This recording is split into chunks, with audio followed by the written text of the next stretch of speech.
Apa yang membedakan ya? Karena kalau saya pikir akademisi itu kan lebih cenderung idealis, politisi itu realis, kira-kira begitu.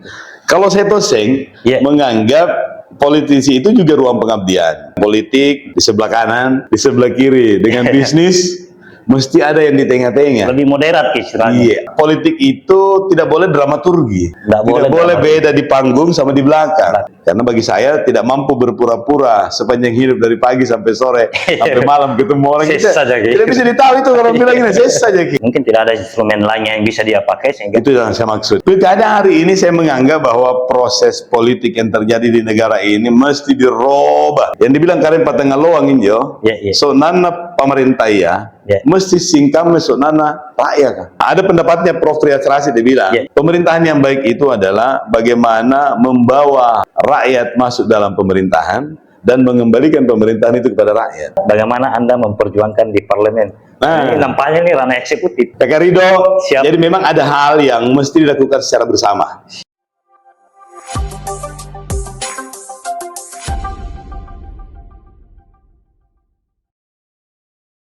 Ketemu lagi di Ruang Bicara YNN Indonesia. Kali ini kami kedatangan tamu, soalnya bukan tamu sih, tapi tuan rumah yang ditemukan begitu. Satu sosok politisi Sulawesi Selatan yang tentu sangat familiar di mata masyarakat, terkhusus di Kota Makassar. Bukan lagi politisi Sulawesi Selatan, tapi kini politisi nasional. Saya sebut saja Bapak Dr. Samsul Rizal MI atau yang kerap disapa Deng Ical. Assalamualaikum. Assalamualaikum warahmatullahi wabarakatuh. Itu pun jama-jama kita. Sihat jadi. Alhamdulillahirabbil alamin Kakak Ridho. Pertama-tama saya ucapkan selamat atas terpilihnya Deng Ical sebagai anggota Parlemen Republik Indonesia. Insyaallah, terima kasih banyak. Yang kedua, selamat kembali atas terpilih sebagai Ketua PMI Kota Makassar. Oh iya, terima kasih banyak. Kalau itu sebenarnya innalillah. Innalillah ya. Dua-duanya. Oh iya. Semuanya. Betul. Semuanya itu tugas amanah ya. Pasca pileg ini kan dah menjelang pelantikan ini, apa semuanya aktivitas mengisi kekosongan menuju pelantikan ini? Baik. Assalamualaikum warahmatullahi wabarakatuh. Kakak Ridho. Siap. Sahabat Ruang Bicara dimanapun berada, terutama yang cinta untuk ENN lebih besar, lebih kuat, lebih berpengaruh. Amin. Sehat selalu semuanya. Siap. Kalau setelah pemilu itu, aktivitas itu back to basic. Back to basic. Iya, urus kampus, kembali urus akademik kampus. Iya, kembali mengajar, kembali urus bisnis. Ada juga bisnis ya? Ada juga bisnis ya, kembali urus Palang Merah. PMI ya. Iya, dan beberapa urusan yang lain. Ada organisasi-organisasi seperti organisasi kedaerahan, ada organisasi lingkungan. Banyak sekali organisasi kita ini. banyak yang mesti dilakukan karena semua orang mesti semaksimal mungkin harus mengambil peran. Dan semua itu berurusan dengan masyarakat. Berurusan dengan masyarakat semuanya, masyarakat dan lingkungan dan kemanusiaan. Tidak banyak, Deng. Seorang politisi mengawinkan status sebagai akademisi. Tidak banyak sekali. Seorang akademisi sekaligus politisi. Apa yang membedakan ya? Karena kalau saya pikir akademisi itu kan lebih cenderung idealis, politisi itu realis, kira-kira begitu. Kalau saya Toseng menganggap politisi itu juga ruang pengabdian, apalagi kampus juga ruang pengabdian. Sama-sama ruang pengabdian. Jadi saya dosen sejak tahun 2001, NIDN 2001, 001. Sejak saat itu saya tidak berhenti mengajar. Karena saya menganggap mengajar itu adalah belajar. Jadi waktu saya pun jadi wakil wali kota itu setiap pekan ya minimal 2 kali lah belajar dari adik-adik mahasiswa. Sehingga saya menganggap bahwa kalau tidak mengajar lari kanan yang otak lari kanan ini. Atau lari kiri intinya bisa jadi ekstrim. Ada keekstriman di situ. Bisa, karena kalau seperti saya yang setiap hari berurusan dengan politik di sebelah kanan, di sebelah kiri dengan bisnis mesti ada yang di tengah-tengah. Lebih moderat istilahnya. Iya, ada yang di tengah-tengah yang selalu kasih kembali ini pikiran. Menjadi lebih realistis, menjadi lebih humanis. Makanya saya mengajar dan bersentuhan dengan akademik, dengan mahasiswa dan kembali ke Palang Merah dan lingkungan. Itu juga bagian dari komitmen saya untuk selalu kembali di jalur yang proporsional secara sosial. Iya. Terutama yang berkenaan dengan masyarakat di bawah ini, grassroots. Iya, maklum tuh kalau di bisnis itu kan, ya kalau orang bilang si Andre Bale orang. Si Andre Bale, betul. Di politik juga demikian. Nah, cenderung kalau kita dalami semuanya, kalau tidak ada kontrol. Yang menetralkan ini akademik. Akademiknya sama pala merah. Pala merahnya. Sama lingkungan, organisasi kemanusiaan. Humanism gitu ya. Iya. Oh iya. Jadi bisa kembali. Berarti porsi yang proporsionalnya ini luar biasa nih. Iya. Dengan Ical, orang mengenal kita ini sosok yang selalu melekat sombere nama Makassar. Iya. Atau kalau tidak salah di bahasa Indonesia kan orang yang ramah, kira-kira begitu ya. Betul ya, betul ya.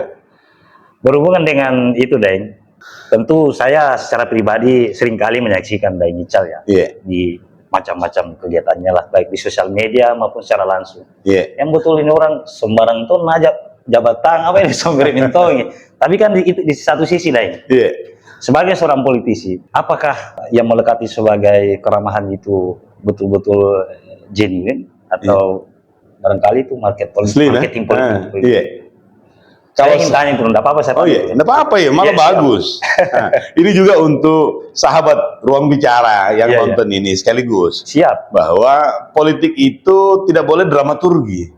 Tidak boleh beda di panggung sama di belakang. Harus sama ya? Harus sama. Karena sampai kapan kau bisa pura-pura? Sampai kapan kita bisa main sinetron?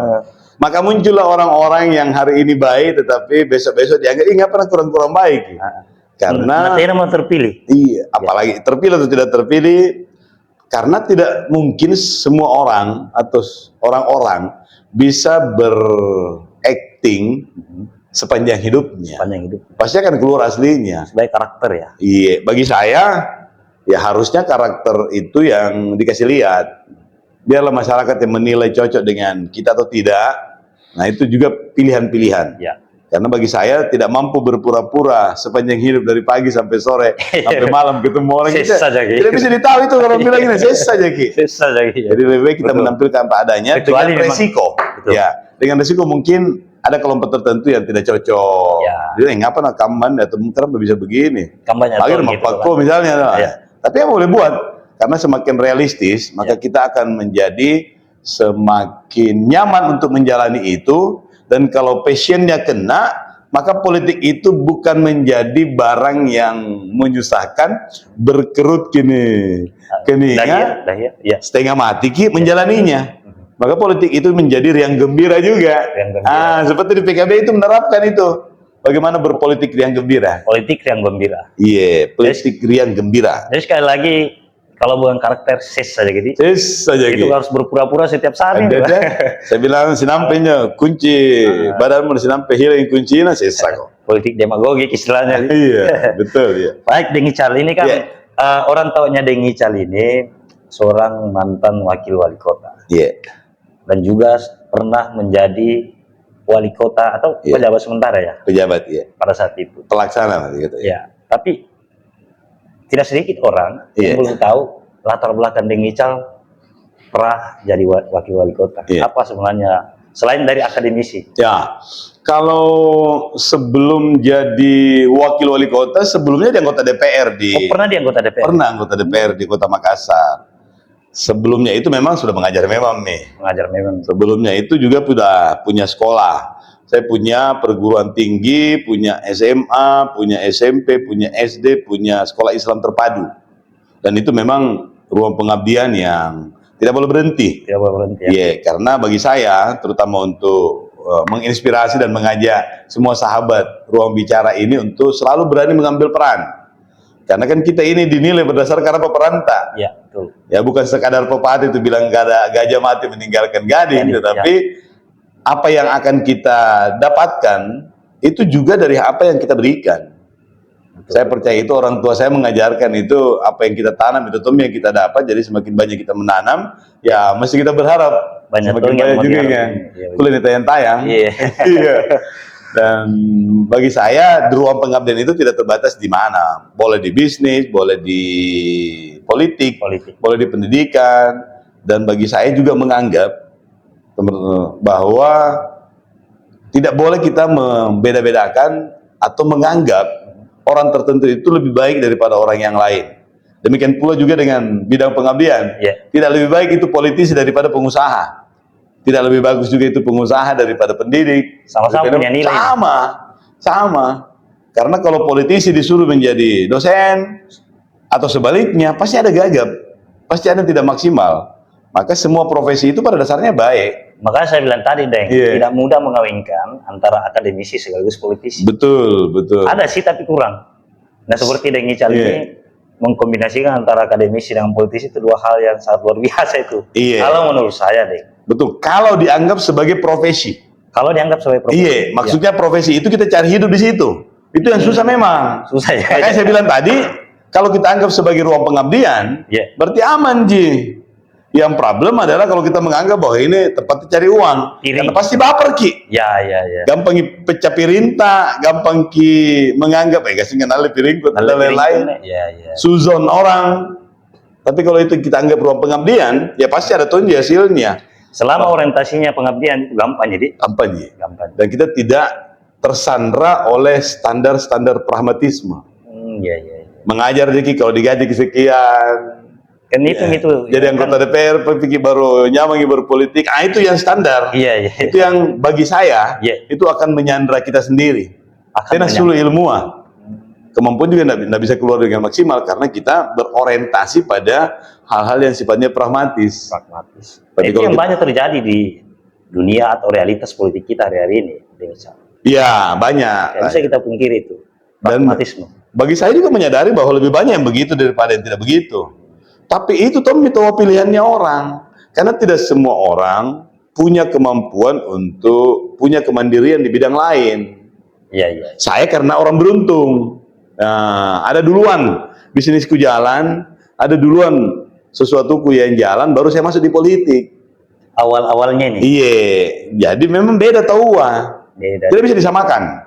Jadi seorang Deng Ical dengan yang lain itu tidak boleh juga masyarakat mengharapkan sesuatu yang sama, karena masing-masing orang punya sumber daya Banyak cerita yang beredar pada saat pileg kemarin bahwa modal politik Deng Ical itu tidak menggunakan hanya modal sosial yang dia bangun sehingga dia terpilih. Apakah betul itu? Saya konfirmasi nih, Deng.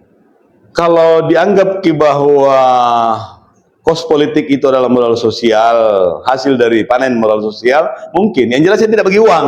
Itu yang saya maksud. Tidak bagi uang untuk orang memilih saya, betul. Itu 100% bisa dijamin, kalau dari saya tidak ada.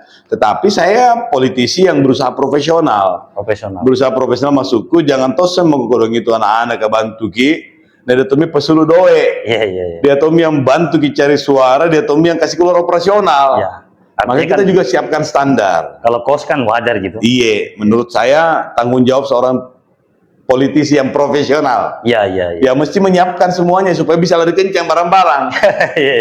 Karena kalau tidak ada juga operasionalnya masa kita mau harap ke dia 9 to 5 atau bahkan until midnight misalnya, nggak bisa juga. Sementara pertarungan itu menuntut kinerja maksimal. Berarti anak-anaknya harus pagi sampai pagi lagi. Berarti butuh kisaraba, butuh kicoto, butuh kopi. Nah itu yang kita maksud sebagai kos politik yang memang menyukai rambu-rambu. Itu tanggung jawabnya kandidat. Itu tanggung jawabnya partai politik. Itu bagi saya. Dan politisi itu kan yang profesional. Melanggar yang namanya patsum politik Enggak kalau itu Aman kalau itu. Aman itu. Tanggung jawab politisi Kecuali ini karena yang money politik. Itu yang kami sendiri juga tidak suka. Tidak sanggup untuk mempertanggungjawabkan sama masyarakat, dan yang paling utama sih sebenarnya ini klise kedengaran. Pertanggungjawaban tadi di hadapan Allah Subhanahu wa taala. Kan tidak mungkin bisa dapat barakah kalau begitu dipakai. Nonsen itu kita mau dapat barakah dari situ. Kalau dari awal memang kita bayar memang bagi orang. Kalau prosesnya sudah salah. Artinya kan masing-masing kita punya standar yang tidak bisa kita samakan dengan orang lain. Yang lain yang mungkin dibangun dengan politik yang transaksional, dianggap itu yang terbaik, silahkan. Karena mungkin sumber dayanya lebih memungkinkan untuk mengadopsi itu. Mungkin tidak ada instrumen lainnya yang bisa dia pakai sehingga itu yang saya maksud. Karena ada tiba-tiba jadi politisi karena kesempatan dan diambil itu, mesti jalan itu yang ditempuh. Apa boleh buat? Boleh buat itu yang ditempuh. Sistem juga tidak terlalu ketat untuk mengawasi itu. Buktinya tidak ada temuan-temuan dari Bawaslu. Memang juga masyarakat ini mudah-mudahan tidak ada di ruang bicara. Masyarakat juga banyak yang pragmatis. Bahkan lebih banyak yang pragmatis dibanding dengan yang tidak. Itu yang dimanfaatkan oleh mereka. Dan segmen kita juga beda. ada memang yang pragmatis, cari tong yang segmen yang pragmatis. Iya. Kita ini yang alhamdulillah, yang mohon maaf, sedikit idealis, cari tong kipas harta yang idealis. Segmen idealisnya di. Ya, ada tong. Masing-masing ada. Betul ya. Jadi ini kan ini kan daing. Iya. Mau masuk ini momen pilkada panas-panas nih semua saya lihat di seluruh kabupaten kota di Sulawesi Selatan. Bagaimana seorang Daeng Ical ini sebagai seorang politisi kawakan di Sulawesi melihat potret politik kita hari ini, pilkada khususnya? Ya. Pilkada hari ini saya menganggap bahwa proses politik yang terjadi di negara ini mesti dirubah. Harus dirubah ya? Harus dirubah. Mulai dari politik transaksional yang election based, yang basis pemilihan, yang sampai kepala desa dipilih, mana RT RW dipilih tong, itu betul-betul membentuk karakter masyarakat itu yang tidak seperti yang kita harap. Karena election dengan daya tahan sosialnya masyarakat yang belum cukup lah menurut saya, itu cenderung mengambil sesuatu untuk melakukan sesuatu. Akhirnya pragmatis. Pragmatis jadinya. Kalau sudah pragmatis maka akan semakin dalam. Semakin dalam itu berarti seperti kita tersedot pasir. Pasir ya. Pasir cair, akhirnya kita semakin dalam. Nah ini yang mesti kita putus mata rantainya itu, tentu tidak secara radikal atau frontal, tetapi dengan proses-proses pendidikan politik, dengan teman-teman seperti kita, dengan ruang bicara membangun, dengan ENN Indonesia membangun karakter pemirsa, karakter sahabat-sahabat, yang sedapat mungkin mulai mereduksi praktek-praktek politik yang tanda kutip kotor, yang tidak sesuai dengan sendi-sendi budaya Bugis Makassar, sirina pacenya itu, sehingga mulai berkurang terus. Tidak bisa kita berharap tiba-tiba bagus, tidak bisa. Justru banyak kan ini, atas nama sirik dia jor-joran. Ada juga yang dia interpretasi siri yang kurang pas. Saya nggak tahu interpretasi soal siri napace itu atau bagaimana. Ya, mungkin karena beda frame of reference yang beda. Jadi karena beda pola pikir, ya kita menganggap kalau siri itu beda, siri kalau tidak terpilih. Kalau kita tahu kalau saya tahu saya menganggap siri kalau kita melakukan sesuatu yang tidak pantas. Karena terpilih tidak terpilih itu bukan kita punya urusan karena nggak taala patah. Yang penting untuk kita lakukan adalah melaksanakan tugasnya semaksimal mungkin. Ya habis itu tawakal lagi. Kalau nasib pengabdian tadi situ, alhamdulillah, sekaligus innalillah. Tapi kalau bukan di situ berarti di tempat lain ruang pengabdian yang lebih. Saya kemarin juga masuk di wali kota. Ya setelah selesai sujud syukur tidak terpilih, alhamdulillah. Berarti kita bisa nikmati wanta. Kenapa? Karena pejabat publik itu tidak boleh melaksanakan sesuatu yang berbeda dengan keinginannya masyarakat. Yang dibilang Karim Patengah Loang injo, so nana pemerintah mesti singkam so nana rakyat kan. Tuni parentaya. Iya, tuni parentaya masih mabutaya. Jadi mimpi pemimpin itu masih sama dengan mimpi masyarakat. Boleh Anda punya mimpi semuanya, tetapi berdasarkan mimpinya masyarakat. Nah itu juga yang salah diinterpretasi oleh banyak kalangan. Dia pikirnya karena dia jago dia mimpi Amerika. Nampak kata ini di Makassar. Akhirnya gapnya terlalu luas, terlalu besar, terlalu panjang. Akhirnya kita kemudian dianggap teralienasi atau tidak sesuai dengan apa yang diinginkan oleh masyarakat. Terasing dari kultur kita sendiri. Ada pendapatnya Prof. Trias Rasid, dia bilang, pemerintahan yang baik itu adalah bagaimana membawa rakyat masuk dalam pemerintahan dan mengembalikan pemerintahan itu kepada rakyat. Artinya masyarakat tahu apa yang kita lakukan. Dan masyarakat juga setelah tahu apa yang kita lakukan, kita juga melakukan apa yang diinginkan oleh masyarakat. Jadi dua pihak simultan interaktif sehingga ada check and balance di situ. Check and balance termasuk check and balance. Jadi kalau kita tidak mampu melaksanakan sesuatu, tinggal kita jelaskan kepada masyarakat, saya tidak mampu lakukan ini karena ini. Saya tidak bangun ini jembatan karena apa ini jembatan? Tidak ada sungai. Kenan sungainya. Tidak ada uang. Tidak ada sungai. Atau lebih penting di jembatan di sana dong. Dan seterusnya. Nah masyarakat juga orang pintar. Kalau dikasih tahu baik-baik, dibuat transparan. Dalam reinventing government itu menjelaskan bahwa ini yang boleh, ini yang tidak boleh, ini yang bisa ini yang tidak bisa, ini yang nanti pi. Kenapa? Karena ada prioritas, ada keterbatasan, ada juga kesiapsiagaan sosialnya, ada mitigasi risiko yang mesti kita sampaikan kepada masyarakat supaya dibilang jangan sampai saya bangun kok ini, nah tidak siap kok. Sistem maju, kultur tidak maju. Itu saya maksud. Jangan sampai kita bangun yang artificial intelligence, asibadi jadi misalnya. Jadi tetap butuh yang gradual. Kulturnya masih 4.2 ya. Iya. Kulturnya itu face to face communication. Nampak kita yang 5G. Jadi banyak hal yang mesti memang kita sesuaikan. Yang intinya adalah mimpi kita itu tidak boleh teralienasi dari mimpinya masyarakat. Sehingga berpikir sejauh mungkin kita dalam konteks sosial kemasyarakatan mesti kita kasih dekat. Mana poin kula mau batur hati mau ke bulan misalnya, tapi rakyat belum bisa pergi di bulannya mau ke dulu. Biar kau sendiri yang pergi di bulan, tapi bulan yang kau kasih dekat-dekat Gunung Morodo. Ya, supaya masyarakat itu tahu dan bisa melihat, oh ini maunya tahu. Sampai kemudian muncul trust. Kalau masyarakat sudah trust dengan pemimpinnya, kan apapun yang dilakukan oleh pemimpin itu munculnya dukungan. Dan itu yang prosesnya panjang sekali. Panjang sekali. Inilah luar biasa Sunan Deng Ical ini yang mampu mengelaborasi secara sistemik dan akurat sekali nih cara menyampaikannya. Ini tidak sembarang politisi. Jadi Deng Ical. Kemarin saya sempat baca-baca di media ini pada saat menjelang pileg ini. Ada 11 program unggulan ini. Salah satunya itu kalau saya tidak salah adalah soal public spare, ruang publik, khusus bagi generasi milenial dan generasi Z. Seperti apa Anda memandang generasi-generasi ini? Generasi milenial atau generasi Z? Dan satu lagi kan, bagaimana Anda memperjuangkan di parlemen? Ini nampaknya ini ranah eksekutif. Iya betul ya. Kakak Rido, jadi memang ada hal yang mesti dilakukan secara bersama. Yang kalau saya dalam program kami waktu masuk di eksekutif itu ada 2 program unggulan untuk bisa ke milenial dan Gen Z, anak muda ya. Pertama itu adalah public spare, yang kedua itu adalah gelanggang remaja. Sebenarnya berkaitan. Jadi public spare itu adalah sebuah situasi yang membuat orang merasa nyaman untuk beraktualisasi, berkarya. Gelanggang remaja itu public space-nya.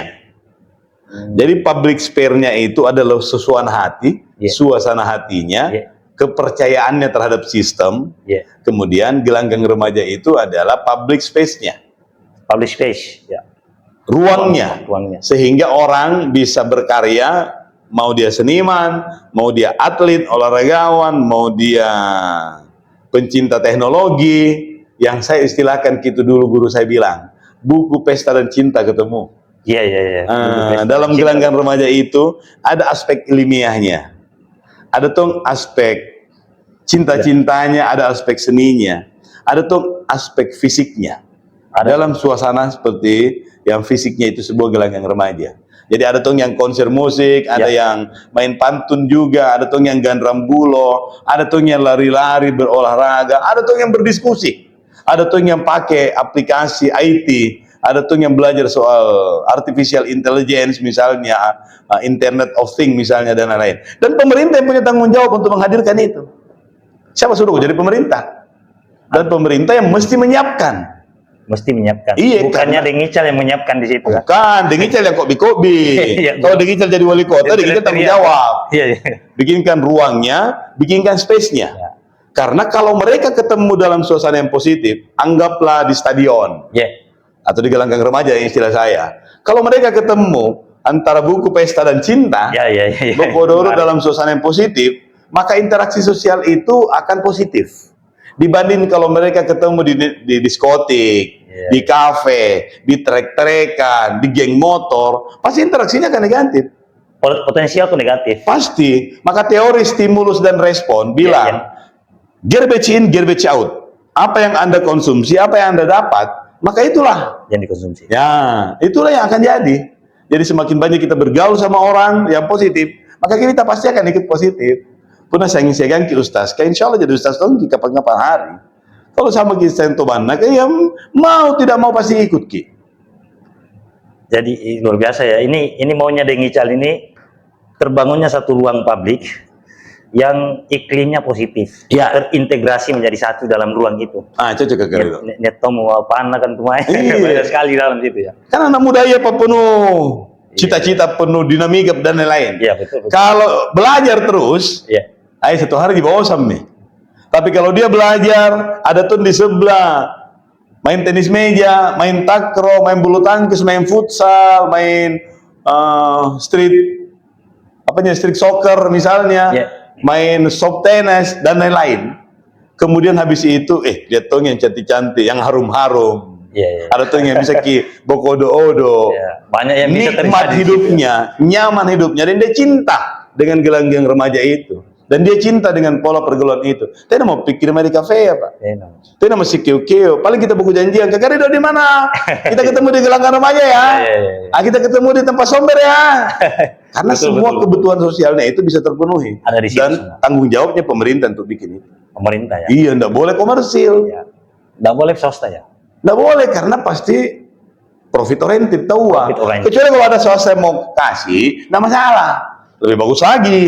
Swasta mau kasih, ya pasti profit oriented juga. Mau bangunkan, kalau cukup ki misalnya dia bikin iklan di situ, dia jual-jualan tinen di situ. Kalau cukup ki, alhamdulillah. Tapi untuk menggagas mengadakan itu, pemerintah tidak perlu pada aspek hitungan keuangan atau ekonominya.